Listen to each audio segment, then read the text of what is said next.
All right, last week we were talking about heads and tails. Shoo! We dealt with heads last week. Heads was Jesus' sacrifice. But Christianity is only half about what Jesus did for us. And we don't talk about the other side a lot. It is really only about half of what Jesus did for us.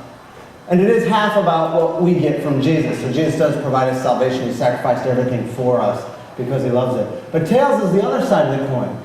And tails, if heads is Jesus' sacrifice, and he gave up everything. And tails is he asks you to sacrifice something as well. In fact, Jesus doesn't ask a little from you.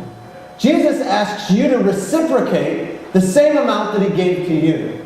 So Jesus, what did he give up? He gave up heaven and eternity and equality with God and hold on to it. And he gave up his own life so that he could save us. And Jesus says, as you come to me, I will freely accept you, but once you come to me, I expect that you will reciprocate that relationship. It's just like a marriage relationship. I can't only try to marry my wife unless she wants to marry me. Otherwise, you go to jail for that kind of thing if you just go after them and hold them captive and keep them in the basement or whatever you do. That's illegal. There's no such thing as a one-way relationship. Both people have to enter into that relationship and say, okay, I'm in this relationship. And they have to come equally. And they have to both sacrifice things. So just like in any marriage, when I got married, I had to sacrifice certain things. I can't go out with other women. I can't, I'm no longer free. I'm chained up, forever and ever. Just kidding. Ben, don't worry about it.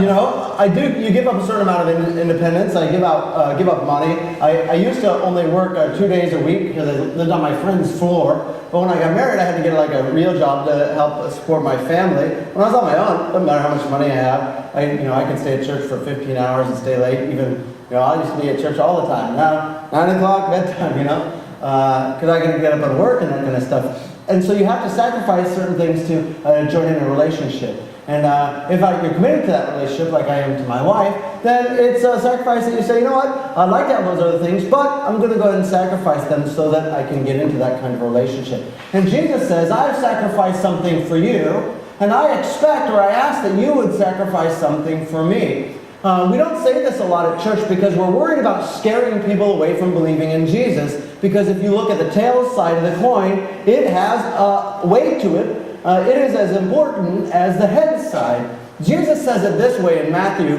chapter 16 and verse 24. He's talking to his disciples, and then Jesus says to his disciples, if anyone wants to come after me, so if you want to follow me, he must deny himself. So not do what he wants anymore. He must take up his cross and he must follow me. And so Jesus says, you got to do 3 things if you want to follow me here. One, you got to deny yourself. So you have to say, look, if I want to follow Jesus, it is no longer about what I want to do. Like, I want to be an astronaut, but instead I became a pastor because I wanted to do what Jesus wanted me to do. And if you follow Jesus, you want to become a disciple of Jesus, you have to say, God, Jesus, I want to do whatever you want. I don't want to do my desires anymore. And that's a huge thing for us to say. Jesus says, if you want to be my disciples, you got to deny yourself. The second thing you have to do is take up your cross. Now, this has no spiritual significance because Jesus hadn't died on the cross yet. Now, when we think of the cross, you think about Jesus and he loves us and died for our sins. But at this point in human history, when he's talking to his disciples, he hasn't yet died on the cross. So it doesn't mean a necklace and it doesn't mean something like spiritual where you've got to do spiritual things. The cross was the way that the Romans killed the worst criminals. So not even lethal injection. That's the way we kill them nice. That's like the firing squad, or hanging them, or electric chair. That was the way that they killed people. And that was the way the Romans killed their slaves. They didn't kill Roman citizens that way. They only killed slaves that way. And Jesus says you've got to be willing to say no to yourself and do what I want. And you've got to be willing to take a slave's death.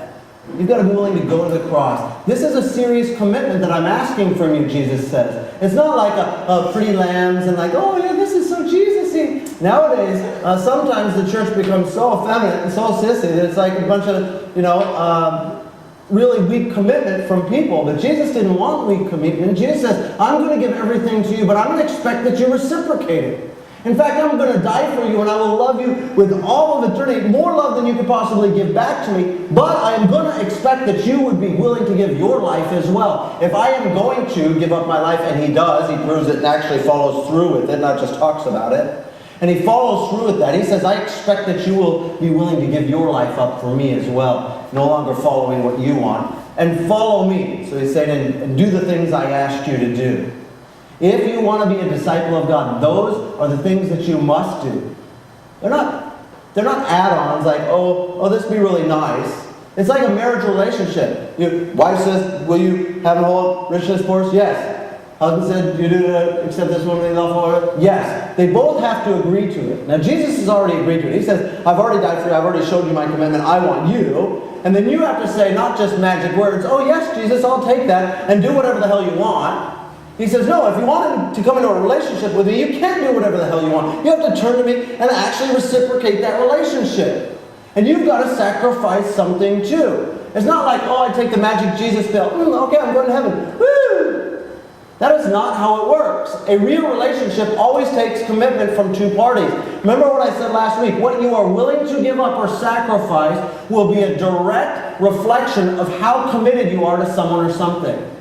What you're willing to sacrifice will show whether your words are true or not. So you can't just say, Jesus, I love you, I'll follow you, you can have my life, if you're not going to follow it. It's not about magic words, it's about magic actions. It's about actually following through on it.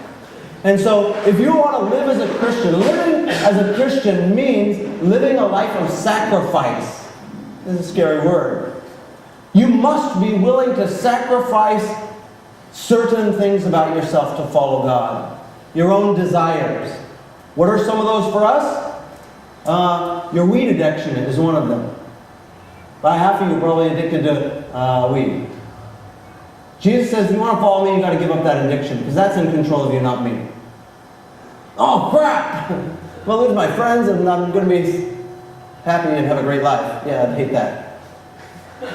But Jesus is wanting you to give up your weed addiction. That's a sacrifice. Some of you smoking weed for 20 years. You know? You smoke weed more than you ever went to church or ever went to school. You know that better than you know anything else. And so that's a sacrifice. You're going to have to go, damn, I love you, but buy weed if you want to follow Jesus. I must be willing to sacrifice things, because I can't follow Jesus if I'm going to put something ahead of him.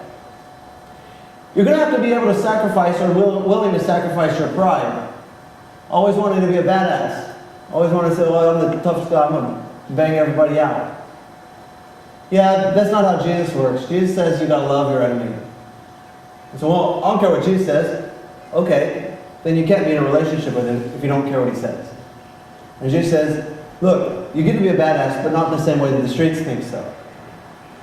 You'll be tougher and crazier if you follow me than if you just whip someone's ass.